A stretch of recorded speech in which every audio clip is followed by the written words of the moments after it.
কেন্দ্রীয় সরকারের সাম্প্রতিক পেনশন নীতি 2025 সালের অর্থ আইন এবং অষ্টম কেন্দ্রীয় বেতন কমিশনের প্রস্তাবিত শর্তাবলী ঘিরে যে বিতর্ক তৈরি হয়েছে তা গভীর হচ্ছে ক্রমশ। সাংবাদিক সম্মেলনে সেই অসন্তোষকে আরো স্পষ্ট করে তুলেছে forum of civil pensioners association বা এফসিপিএ। এফসিপিএ এর অন্যতম প্রধান আপত্তি 2025 সালের অর্থ আইনের বৈধতা ধারাকে ঘিরে।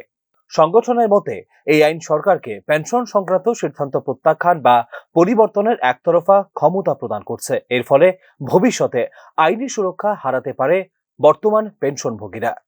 আর্থিক শৃঙ্খলার যুক্তিতে সরকার নীতিগত স্বাধীনতা চাইতেই পারে, কিন্তু সেই স্বাধীনতা যদি বিদ্যমান পেনশন অধিকার ক্ষুণ্ণ করে তাহলে তা সাংবিধানিক ন্যায় বিচারের প্রশ্ন তোলে বলে জানিয়েছে সংগঠন।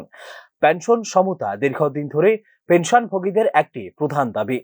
সরকার এই মৌলিক সমস্যার কোনো সমাধান না করে নতুন নিয়ম আরোপ করছে, যা বৈষম্য আরো বাড়াতে পারে বলে অভিযোগ সংগঠনের। অষ্টম কেন্দ্রীয় বেতন কমিশনের শর্তাবলী নিয়েও তীব্র আপত্তি রয়েছে সংগঠনের। কমিশনের কাঠামোতে পেনশন সংশোধনের বিষয়টি অন্তর্ভুক্ত নয় এবং আলোচনার প্রক্রিয়ায় পেনশনভোগীদের প্রতিনিধিত্ব নেই বলেও অভিযোগ করে সংগঠন। ভাবে উল্লেখ ছিল। এইবার আমরা লক্ষ্য করলাম দিল্লি বিধানসভা নির্বাচনের আগে পে কমিশন গঠন করার ঘোষণা হলেও প্রায় 9 মাস পরে গিয়ে পে কমিশন গঠন করা হলো এবং টার্মস অফ রেফারেন্স সেটা প্রকাশ করা হলো। সেই টার্মস অফ রেফারেন্স বা বিচার্য বিষয় সেটাতে কিন্তু পেনশনারদের পেনশন রিভিশনের ব্যাপারে কোনো বক্তব্য নেই। পেনশনার্স বলতে মেইনলি ওল্ড পেনশন সিস্টেম, অর্থাৎ যারা অলরেডি রিটায়ারমেন্টে গেছেন তাদের ব্যাপারে কোনো বক্তব্য নেই।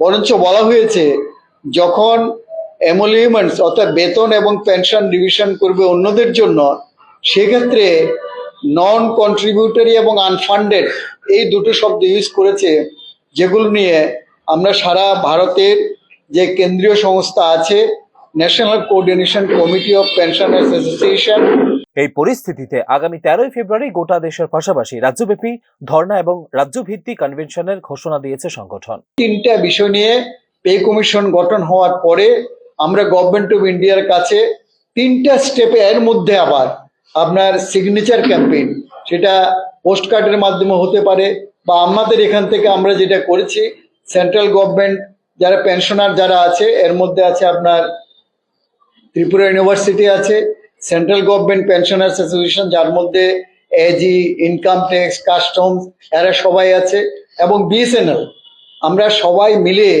আমরা 350 জনের মতো সিগনেচার করে আমরা সেই সিগনেচারের কপি আমরা পাঠিয়েছি প্রাইম মিনিস্টারের কাছে।